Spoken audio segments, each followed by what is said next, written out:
My name is doctor Sarita Kumari. आज मैं आपको बता रही हूँ शक्ति और सत्ता के अंतर्गत, यानी सत्या और शक्ति के अंतर्गत मैं किसकी चर्चा करूँगी। आज मैं शक्ति की चर्चा करूँगी। किसकी? क्लियर है? ये हमारा उपशास्त्री प्रथम वर्ष के पाठ्यक्रम के अंतर्गत है। इससे पहले आपको मैंने सत्ता के बारे में बताया, सत्ता की परिभाषा के बारे में बताया, अवधारणा बताई थी, उसकी विशेषता के बारे में चर्चा की, और वैधता यानी वैधता के बारे में भी आपको बताया गया था। ठीक है, क्लियर है? अब चलते हैं शक्ति की तरफ। शक्ति किसे कहेंगे? ठीक है, उसकी तरफ क्या है? सामाजिक संगठन। क्या है? सामाजिक स्तर, यानी समाज में जो बनावट हो, समाज में जो कार्यकरण प्रणाली जो होती है, सामाजिक स्तर जो होता है, यानी किसको कौन सा पोस्ट है, किसे बनावट जो होता है उसका, समाज का, यानी सामाजिक स्तरण। क्या कहा गया यहाँ? सामाजिक स्तरण में शक्ति सदैव ही महत्वपूर्ण भूमिका रहती है। यानी समाज में कौन सा व्यक्ति प्रभावशाली है, कौन सा नहीं है, वो कहता है शक्ति जो है महत्वपूर्ण भूमिका रही है। ठीक है, यह कहा गया किसी भी समाज में व्यक्ति अकेला नहीं रहता, वो अन्य व्यक्तियों के साथ पारस्परिक संबंधों के आधार पर समाज में बना। कहता है व्यक्ति जो है, कोई भी व्यक्ति समाज में अकेला तो नहीं रहता, वो समाज में समूह के साथ रहता और पारस्परिक जो एक दूसरे से संपर्क में रहता। कहता है पारस्परिक संबंधों के आधार पर समाज बना रहता है। जब तक आप एक दूसरे से पारस्परिक संबंध नहीं बनाइएगा, अंतर क्रिया नहीं करते, तो कैसे अकेला व्यक्ति समाज में रह सकता है। ठीक है, तो संबंधों के आधार पर समाज में बना रहता है। ठीक है, क्लियर है? प्रत्येक समाज में कुछ व्यक्ति दूसरों अपेक्षा अधिक प्रभावशाली और शक्तिशाली होते हैं। देखिएगा, समाज में कुछ व्यक्ति ऐसे होते हैं जिनके पास बहुत सारी शक्ति और प्रभावशाली, यानी उनके बोलने का ढंग, अपने बात को व्यक्त करने का ढंग, अपने विचारों को व्यक्त करने का ढंग, और उनमें अलग सा होता है। कुछ व्यक्ति अलग होते हैं। कहते हैं व्यक्ति में प्रभावशाली तथा शक्तिशाली होती है, यानी समाज में कुछ ऐसे व्यक्ति होते हैं जो प्रभावशाली और शक्तिशाली होते हैं। ठीक है, शक्ति का वितरण समाज में समान रूप से नहीं होता। क्या? शक्ति का जो वितरण है समाज में एक समान नहीं होता। किसी जो प्रभावशाली व्यक्ति, किसी के पास शक्ति होती, सत्ता होती है, तो उसके पास होता ही शक्ति चली आती है, किसी के पास शक्ति नहीं होती, यानी शक्ति का समान वितरण समाज में नहीं होता है। ठीक है, इसलिए यहाँ पे सामाजिक स्तरण की चर्चा की गई। क्या की है?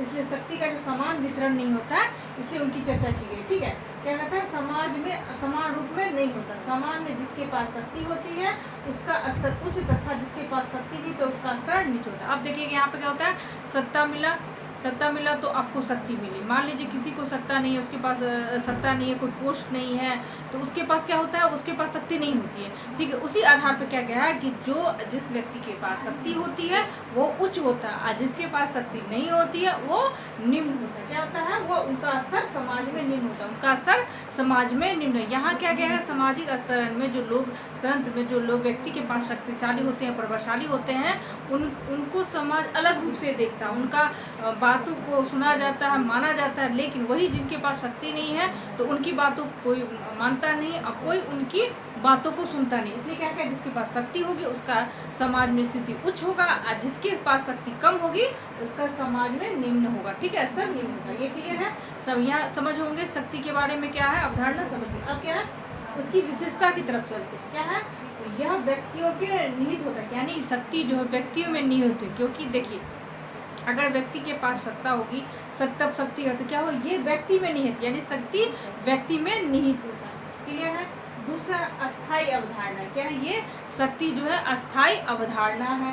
ठीक है, समाज की आवश्यकता का परिणाम, यानी समाज में जो आवश्यकता है उसी का परिणाम क्या है? शक्ति है।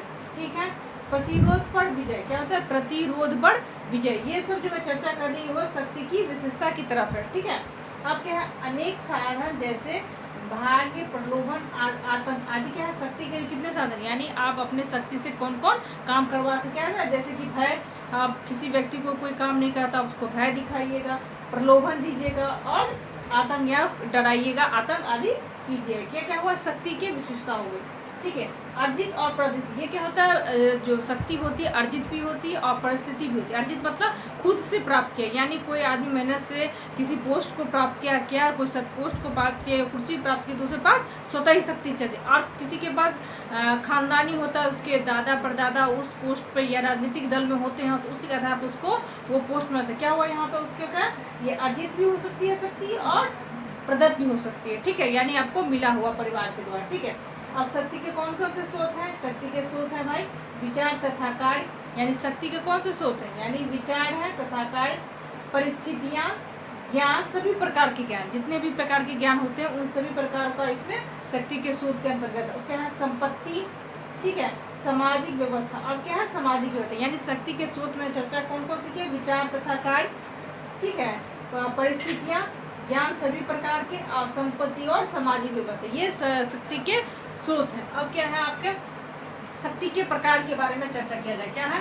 Golden hammer. क्या है? गोल्डन हैमर एवं शीर्ष ने दूसरों के व्यवहारों को परिवर्तन करने की क्षमता के आधार पर शक्ति को 3 प्रकार बांटा। यानी हैमर, गोल्डन हैमर तथा स्टील ने दूसरों के व्यवहार, गोल्डन हैमर और स्टील ने क्या कहा? अपने शक्ति के बारे में क्या बताया? हमने प्रकार कितने बताया? उन्होंने क्या कहा? गोल्डन हैमर तथा स्टील ने दूसरों के व्यवहारों पर परिवर्तन करने की क्षमता, यानी दूसरों के व्यवहार को अब किस तरह से परिवर्तन करने वाली जो क्षमता होती है आधार पर शक्ति को 3 प्रकार में बांटा। उन्होंने क्या? गोल्डन हैमर तथा स्टील ने दूसरे व्यक्तियों को प्रभाव से उनको परिवर्तन करना, उनके जो व्यवहार को परिवर्तन करने की क्षमता के आधार पर उन्होंने शक्ति को 3 प्रकार में बांटा। कौन कौन से भाई?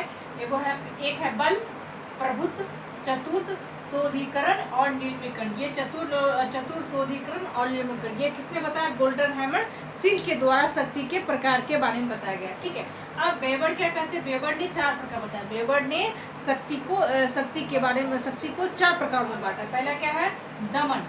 क्या है? पहला दमन। दूसरा है वैधानिक शक्ति, ठीक। उसके बाद है करिश्माई शक्ति, ठीक। उसके बाद है परंपरा शक्ति। देखिए इसमें आपको ज़्यादा डिटेल में नहीं जाना, अगर आप इसमें आपको ज़्यादा, जैसे इसका भी अलग अलग भी हो सकता था, जैसे वेबर के प्रकार में उसको भी अलग से हम डिफाइन करके बेहतर तरह से बता सकती हूँ, लेकिन उतने डिटेल में आपको नहीं जाना है। आपको सिर्फ जैसे प्रकार पूछा है तो सिर्फ प्रकार, जैसे वेबर का प्रकार पूछेगा कि शक्ति के वेबर के कितने प्रकार हैं तो आप उनको बता दीजिएगा, ठीक है। क्लियर है?